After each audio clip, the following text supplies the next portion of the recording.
Halo teman-teman, Gesang Channel kembali lagi. Kali ini ingin membahas kelebihan dan kekurangan iPhone 8 di tahun 2024 ini. Apa saja sih kelebihan dan kekurangannya? Simak dulu video ini.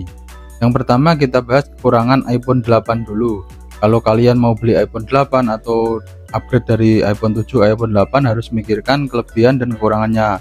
Yang pertama kekurangannya itu layarnya cukup kecil. Dia masih menggunakan LCD IPS, layarnya di 4,7 inch saja teman-teman. Kalau kalian suka ngegame menggunakan HP untuk ngegame, menurutku sih layar segini kurang. Ngedit-ngedit video juga kurang, tapi kalau hanya untuk scroll media sosial atau nonton Netflix, nonton YouTube masih cukup oke sih. Karena dia juga sudah menggunakan speaker stereo, jadi nyaman kalau buat kalian nonton. Tapi kalau kalian membeli HP iPhone 8 untuk ngegame menurutku sangat kurang. Karena yaitu tadi layarnya hanya 4,7. Yang kedua adalah dia masih menggunakan tombol home button ya teman-teman. Dia juga merangkap sebagai fingerprint. Padahal kan iPhone yang dari iPhone XR itu sudah iPhone X, iPhone XR itu sudah menggunakan Face ID. Ini masih menggunakan home button ya teman-teman. Jadi kalau home buttonnya rusak ya otomatis fingerprintnya nggak bisa dipakai. Kapasitas RAM-nya ada di 2 GB teman-teman. Menurutku RAM 2 GB itu kecil, walaupun di iPhone masih digunakan dengan sangat lancar RAM 2 GB, tapi menurutku sih RAM 2 GB itu kecil karena banyak HP yang harga segitu RAM-nya lebih besar. Jaringannya juga masih menggunakan 4G teman-teman.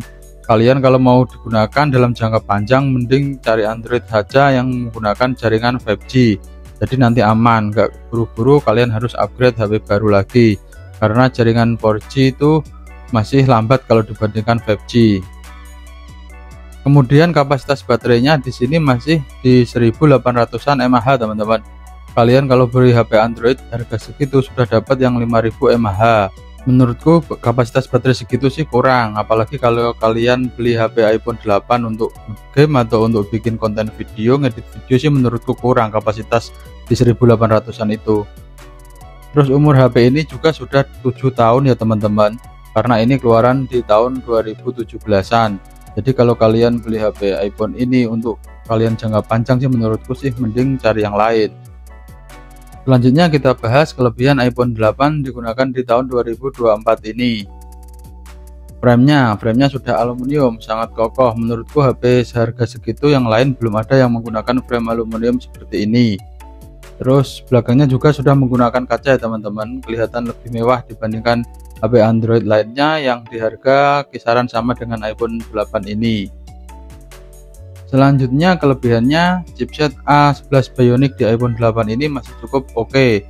Skor Antutunya juga sudah ada di 400 ribuan untuk versi yang benchmark versi 10-nya teman-teman. Jadi cukup oke kalau buat kalian ngegame. Kemudian sensornya lengkap, ada gironya juga. Menurutku nyaman kalau dipakai buat ngegame, apalagi ngegame PUBG itu menggunakan giro itu sangat nyaman kalau dengan iPhone 8 ini. Dan giro juga akan mengaruhi kestabilan kamera kalian nanti teman-teman. Jadi nyaman kalau bikin video itu lebih nggak goyang-goyang kalau menggunakan iPhone 8 ini. Dia juga sudah di iOS 16 teman-teman, iOS terakhir untuk iPhone 8 ini. Jadi nyaman kalian, aplikasinya masih bisa semua. Kemudian dia sudah mempunyai rating IP67 ya teman-teman. Di HP yang baru kisaran harga segitu belum dapat. Terus kamera belakangnya 12 megapiksel dan kamera depannya dia mempunyai 7 megapiksel. Untuk perekamannya sendiri kamera belakang sampai 4K 60 fps, untuk kamera depannya Full HD 30 fps. Mari sekarang kita coba dulu untuk sektor kameranya. Kita coba untuk foto dan video.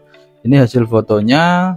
Dan mari kita coba untuk videonya, kita akan tes juga bagaimana kestabilan dan warnanya. Apakah masih cukup natural ataukah kontrasnya itu berlebihan.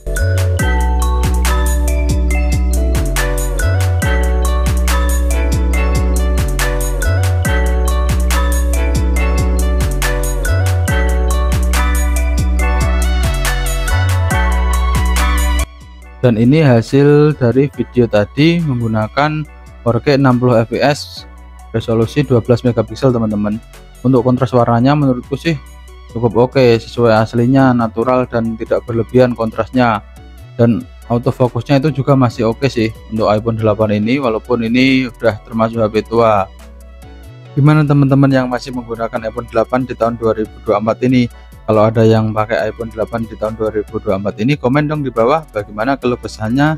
Kalau untuk urusan game sih HP ini masih lancar, iPhone 8 ini masih lancar walaupun umurnya sudah lama dan chipsetnya menggunakan A11 Bionic tadi.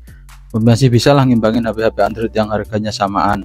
Tergantung penggunanya juga, ada yang mempermasalahkan soal layarnya ini yang kecil, tapi kalau untuk kelancaran main gamenya menurutku sih masih cukup lancar dan masih cukup oke lah, masih bisa mengimbangi HP-HP yang baru. Tapi ya itu tadi, soal layarnya ini masih kecil, cuma 4,7 inch. Kemudian sektor harganya juga sudah turun banyak teman-teman. Ini ada di kisaran 1,8 sampai 2 jutaan. Ini di toko Orange ya teman-teman. Tapi ya tergantung kondisinya juga. Bagaimana menurut teman-teman? Apakah layak dipertimbangkan iPhone 8 ini atau skip aja? Jangan lupa komen, like, share, dan subscribe video ini. Bye-bye.